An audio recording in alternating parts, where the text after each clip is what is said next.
Well, hello, everybody. It's a big subject I want to dive into a bit, but there's so much about game theory everywhere. You can take courses in it, you can learn the math that surrounds it. Decision theory is an aspect of it. It applies to biology, to society and economics, to games and strategy and all this kind of stuff. I don't know if I said before, but when I was a kid, I met a Vietnam vet and he talked about McNamara and game theory and how he screwed up the Vietnam War and all that stuff. And that got me interested in it back then. But, over the years, it comes and goes as something I'm looking at. But now I'm looking at it from the perspective of critical thinking and just improving our ability to analyze information, disinformation, misinformation, to understand what people are doing or seem to be doing. That information is foggy, opaque, sometimes a black box. Uh, you know, you don't know necessarily what the players are thinking. They're signaling. There's coordination problems. Sometimes, thinking fast and slow like Kahneman and these kinds of things. You have to slow down. You have to gauge the quality of the information, the sources of the information to be able to understand what's going on and play your strategy and your tactics well, to play the game well.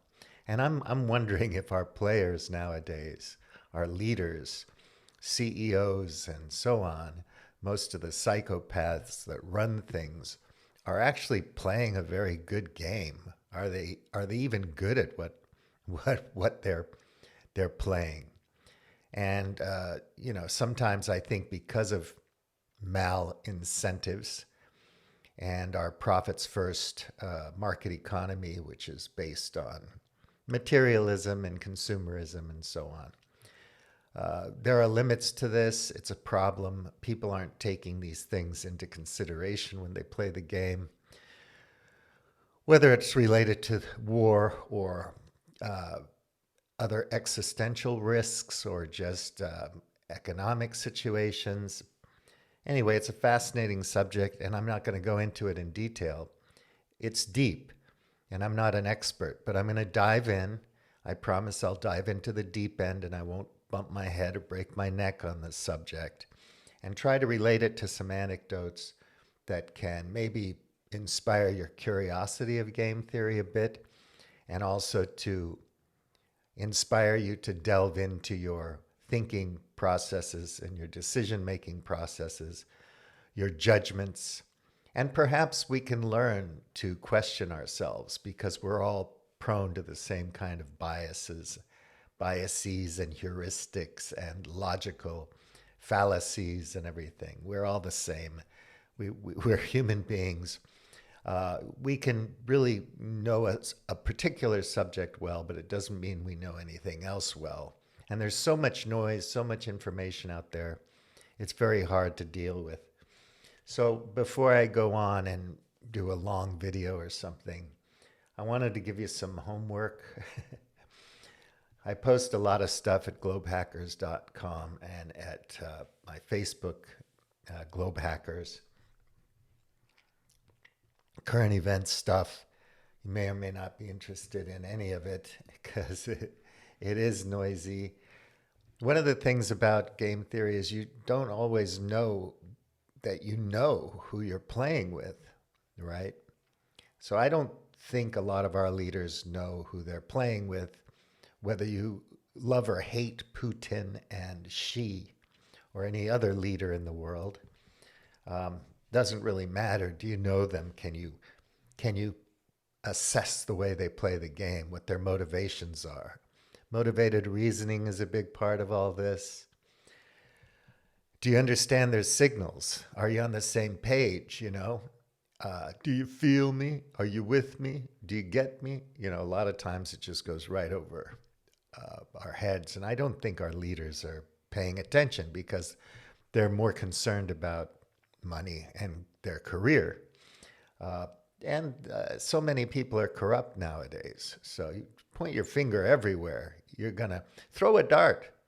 You're going to hit a corrupt person because our system is built to make us corrupt. And if we want to win the game, the great game, we have to be psychopaths. But that's another story. So anyway, there's this thing called Nash equilibrium, which is important. And there's a video series on YouTube about game theory. It's called Game Theory 101. And it's really good if you want to delve into it and learn a little bit more about the math. But anyway, it's a good definition he has, this YouTuber. So anyway, a Nash equilibrium is a set of strategies, one for each player, such that no player has incentive to change his or her strategy given what the other players are doing. So prisoner's dilemma is a big thing. That goes way back. Game theory is not new, but a lot of the math is. That's where Nash comes in, and Nash equilibrium. John Nash, Beautiful Mind fame, that movie. You can look him up as well. Very interesting stories surrounding that individual. So the homework is to watch this documentary called The Illusion of Democracy: Who Really Controls Our Lives. I'm not trying to persuade you of anything. I just want you to think about it when you watch the documentary. They're trying to persuade you, and it's in the title, Who Really Controls Our Lives. So they're gonna have arguments and people to talk about, who's really in charge and all that kind of stuff. Well, some of it, in my opinion, there's some truthy stuff in there. And then there's a lot of things that are left out. So again, it's a forest for the trees type of thing. Simplified, shallow. And so, yeah, okay, maybe it's appealing, but the message is appealing, but it really doesn't teach you anything. You don't learn anything from it. And it doesn't really answer the question in a deep way. And some things are kind of just off. They don't feel right. There's a lack of evidence for it. And evidence always plays a part in everything we do, especially now. Call it modernity, whatever you want to call it. Now is not the past. It's very different from the past. And so evidence matters, data matters, and how we interpret it. And game theory, if you understand it, can help you interpret information better, I think. So watch that and then comment in the comments to this video and tell me what you thought about it. Were there any red flags? Were there some truths in the story that popped out at you? It's an hour and 18 minutes. So yeah, put it on the shelf, but you can flick through it. That's one thing. I have other things too that I want to look at as we go through this, but I won't do that right now. But yeah, with all the information that you're looking at, all the stuff you're listening to on the television and on the internet and on all the video platforms and everything, can you think your way through them? Try to understand the persuasive elements of it. We can call it propaganda in some circumstances, marketing, public relations, information. Some people want to teach you something, a skill or a knowledge about something, could be history or whatever. Other people want to persuade you to vote for somebody or to contribute to something or to believe something like they believe, all that kind of stuff. It's very important. So I'll leave it at that for now.